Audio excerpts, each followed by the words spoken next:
ఎపిసోడ్లో రామాయణం గురించిన 10 ప్రశ్నలలో ఎన్ని ప్రశ్నలకు ఆన్సర్ చేశారో కామెంట్ చేయండి.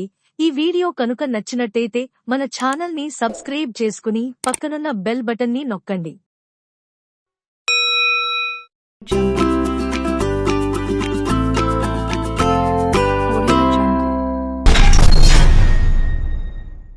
అయోధ్యని రాజధానిగా కలిగి ఉన్న కోసల ఏ నది దగ్గర ఉంది?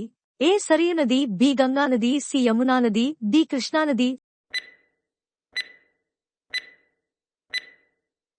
సరైన సమాధానం డి సరియు నది. రామాయణాన్ని రచించింది ఎవరు? A Vyasudu, B Nannaya, C Ramadasu, D Valmiki.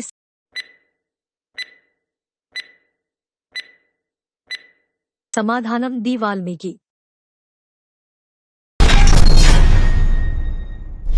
Tataka భర్త పేరు ఏమిటి? A Mareechudu, B Subahuvu, C Vasishtudu, D Sundudu. సమాధానం డి సుందుడు. విశ్వామిత్రుడు ఏ వంశానికి చెందినవాడు? ఏ కుశవంశం, బి చోళవంశం, సి మౌర్యవంశం, డి పాలస్త్యవంశం.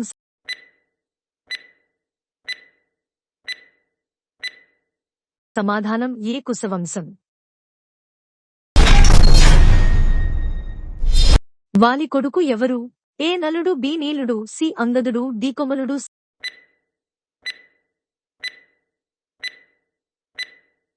సమాధానం సి అంగదుడు. శ్రీరామ పట్టాభిషేకం సమయంలో సీతమ్మ హనుమంతునికి ఇచ్చిన బహుమానం ఏమిటి? ఏ ఉంగరం, బి చూడామణి, సి ముత్యాలహారం, డి ముక్కుపుడ.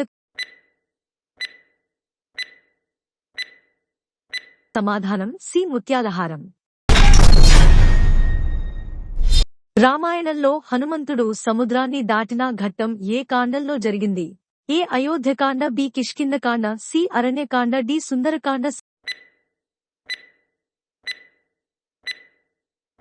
సమాధానం డి సుందరకాండ. పురాణాల ప్రకారం లక్ష్మణుడిగా అవతరించింది ఎవరు?